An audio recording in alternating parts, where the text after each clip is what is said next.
Amém, vou ter que ler tudo de novo agora. O vídeo anterior que eu fiz não gravou nada.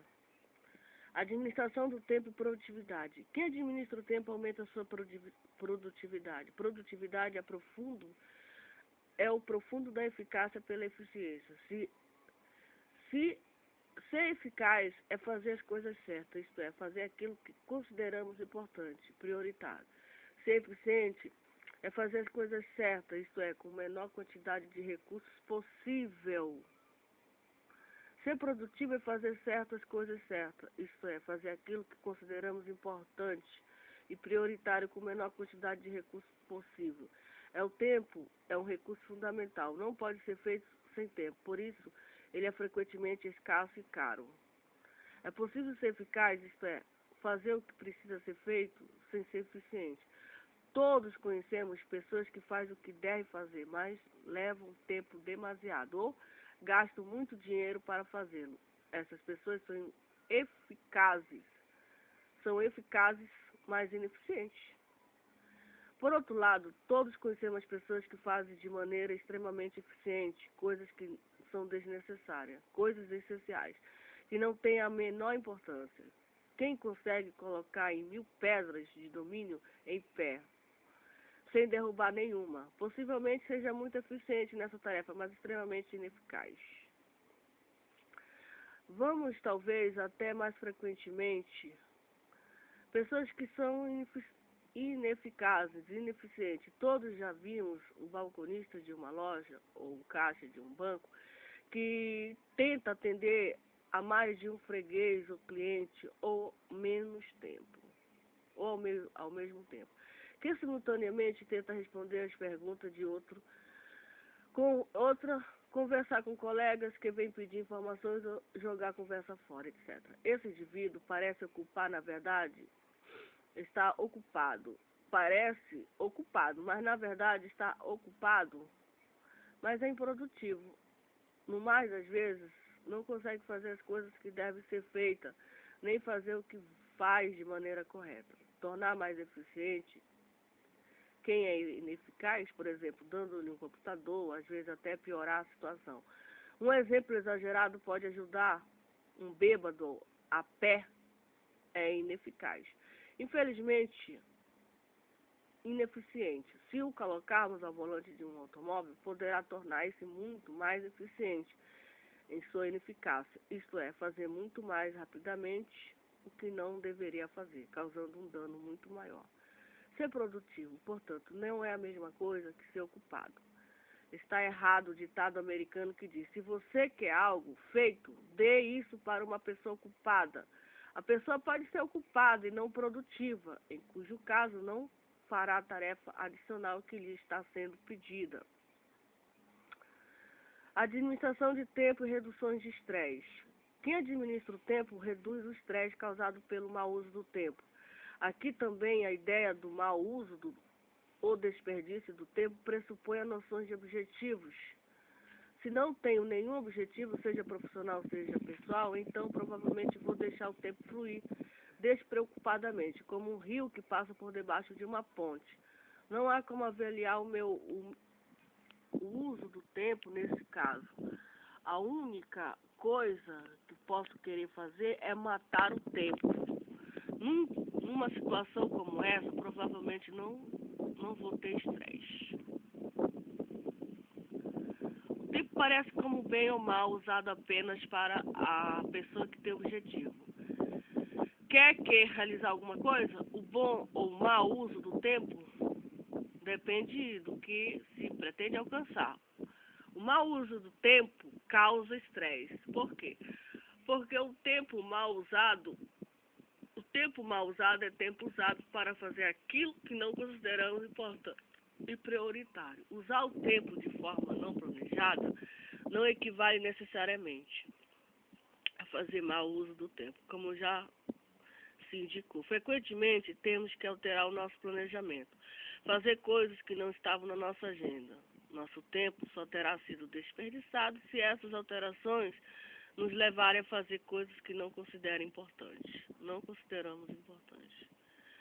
Mau uso do tempo não é ficar sem fazer nada, gastar tempo no lazer, dedicar tempos em hobbies ou família.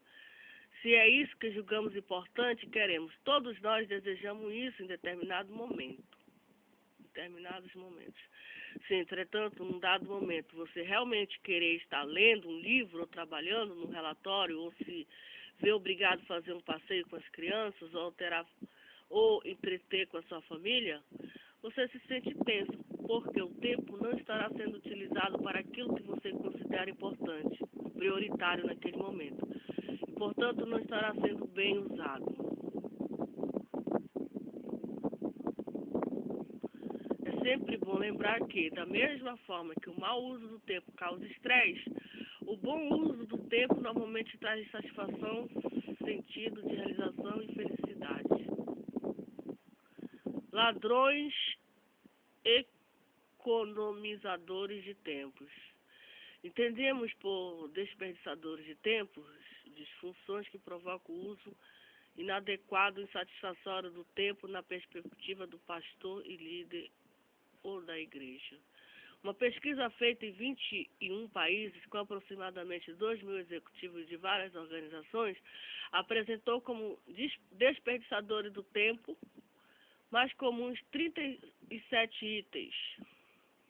Vamos detalhar abaixo os principais desperdiçadores do tempo que tenho visto no meu pastorado. Falta de planejamento, telefonema, distrações, visitas inesperadas, tarefas inacabadas ou falta de disciplina, o cumprimento da agenda, definições claras de objetivo na execução das tarefas, falta de delegação ou centralização do poder, excesso de compromisso, incapacidade de dizer não, excesso de tarefas frequentemente paralisa a pessoa, não sabe por onde começar e acaba ficando imobilizada, menosprezo ou ênfase inadequada em certas atividades, indefinições de prioridade, cobrança incompleta e descontínua, fragmentação e superficialidade, excesso de reuniões, algumas desnecessárias, burocrática interna, indefinições de prioridade, má utilização dos recursos, telefone, fax, computador, internet, mesa entulhado, desorganização pessoal, arquivamento ineficiente. Procrastinação, é preciso distinguir a tendência à procrastinação do bom senso que recomenda não tomar uma decisão no calor de uma discussão ou quando não há informações suficientes ou coisa equivalente. Por outro lado, você poderá utilizar-se dos economizadores de tempo através das dicas para economizar o tempo. A seguir apresentamos 7 técnicas eficazes, atitudes e comportamentos que podem economizar o nosso tempo. Planejamento, organização e delegação. Planejamento. Toda hora aplicada em planejamento eficiente poupa 3 ou 4 horas na execução e produção do melhor resultado. Organização. A organização é um outro fator facilitador na execução das tarefas, uma aliada do tempo. Ela deve existir somente nas informações. Delegações, atribuições de tarefas para outras pessoas, a fim de liberar o tempo para tarefas mais importantes. A chave da administração eficaz. Benefícios da delegação. A delegação facilita o trabalho do pastor, a delegação aumenta a produtividade, a delegação dá oportunidade ao desenvolver a capacidade da liderança, a delegação dá ao líder mais tempo de desenvolver a sua vida espiritual. Telefone, use para evitar deslocamento desnecessário para obter informações. Comunicação, a linguagem simples, concisa e isenta de ambiguidade assegura a compreensão em pouco tempo mal entendido. Tomada de decisões, análise de decisão tem que ser precisa e baseada em informações seguras para que o problema possa ser atacado de forma imediata. Concentração, tempo mínimo anterior à ação que se julga necessário para conseguir progresso em menos tempo. Enumeramos abaixo soluções práticas que ajudarão a economizar o tempo. 10 minutos. Estabeleça as metas anuais, mensais, semanais e diárias. Programa suas tarefas e atividades de semana e do dia a dia em funções dessas metas. Faça coisas em ordem de prioridade. Saiba onde seu tempo é realmente empregado. Estabeleça data e hora para início e fim de cada atividade.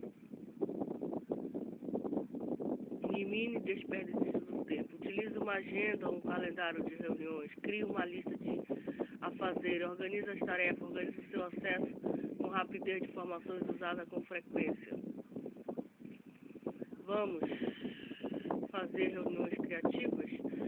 Vamos a algumas dicas que tornarão suas reuniões mais criativas e geradoras de resultado. Só convoque para uma reunião quando totalmente for indispensável. Convoque uma reunião quando totalmente ela for indispensável. Estabeleça objetivo. Elabore uma pauta fixando tempo para cada assunto. Coloque só as pessoas às quais o assunto interessa. Mantenha o rumo da discussão. Sintetize as conclusões. Faça um acompanhamento de todas as decisões tomadas. Critérios de classificação das tarefas e compromissos. Os critérios de classificação das tarefas e compromissos são pontos fundamentais para corrigirmos nossos desperdiçadores de tempo. Quantas vezes não nos deparamos com situações em que determinamos compromissos era considerada como urgente? Geralmente os critérios são distorcidos. Algumas tarefas são importantes e não urgentes. Outras são importantes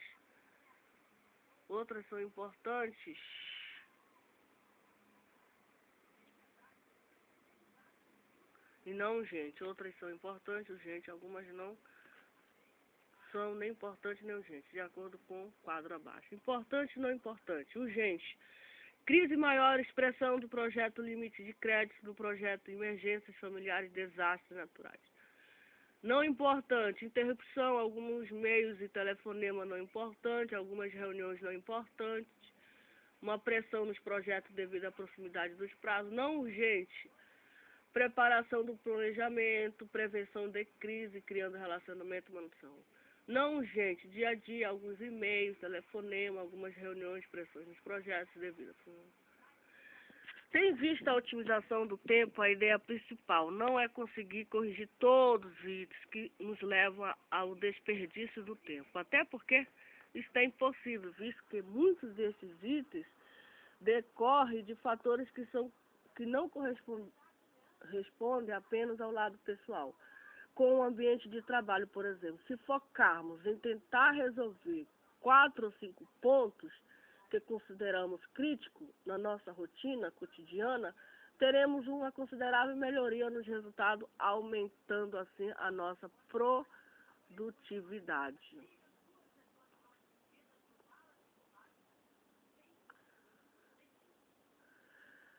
Ratificando as citações acima relatadas, denota-se que o tempo é distribuído democraticamente para todos, sem distinção alguma. Percebemos 24 horas igualmente a fim de utilizarmos da maneira mais apropriada e conveniente. Infelizmente, não temos muito controle para prolongarmos a nossa vida. O que podemos fazer é aumentarmos a vida, ganharmos tempo dentro dela. Isso está ao alcance de todos. Basta um pouco de esforço e determinação. Amém? Aqui, graças a Deus, eu termino o módulo 5. Graças a Jesus. E é muita leitura mesmo. Mas eu vou fazer um comentário sobre o tempo. Nós temos um tempo dado por Deus aqui na Terra. Amém? Isso aí é notório, isso aí é claro. Após o dilúvio, fazer um comentário, após o dilúvio, daquela época, daquele tempo, quando Deus destruiu o mundo de Noé após o dilúvio, um novo pacto com Noé, o sobrevivente do dilúvio, aquele povo todo ímpio, corrupto, incrédulo, pecador, nécio, diante de Deus, mau, maligno, foram todos exterminados. E aí Deus estabeleceu um novo pacto com Noé. De quanto tempo? Nós temos uma duração de 120 anos aqui na Terra. 120 anos. Esse é o novo pacto. Antes de Noé, dizem os estudiosos, que os homens viviam até mais de 1000 anos. Mais de 1000 anos. Depois do dilúvio, só é 120 anos. Teve homens que chegaram, pela sua graça e misericórdia, a 180, a 175, a 120, a 130, etc.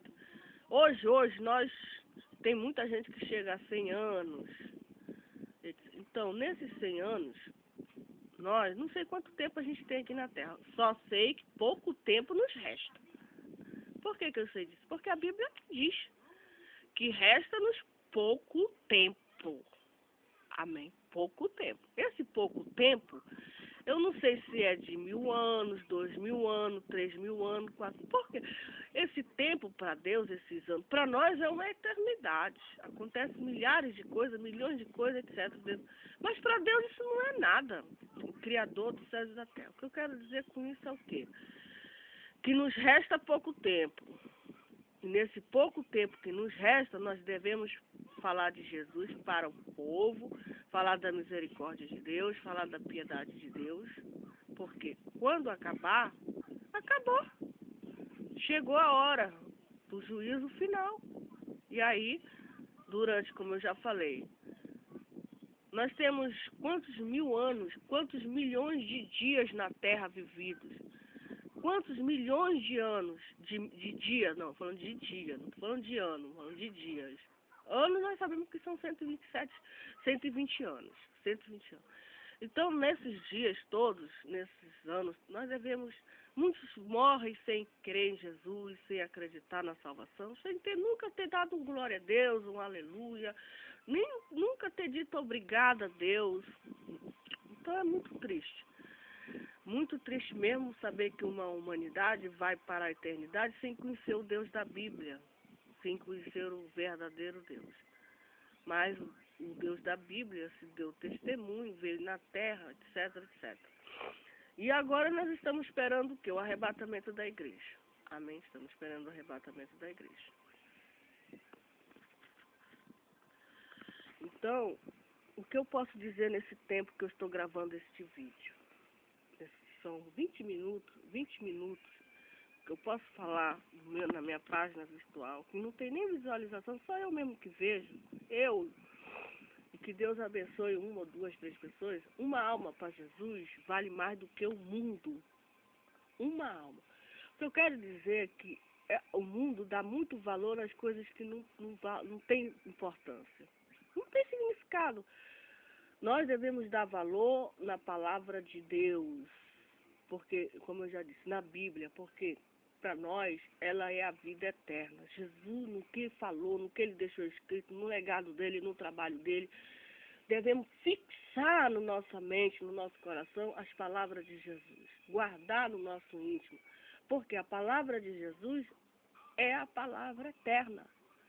Então, nós temos que nesse tempo de 2015, 2016, 2017, 2018, 2019, etc, etc, devemos estudar a Bíblia Sagrada, examinar a palavra de Deus e fixar na nossa mente e no nosso coração e praticar esta palavra, porque fazendo isso nós vamos ter vida e vida eterna, amém? Para toda a eternidade, amém?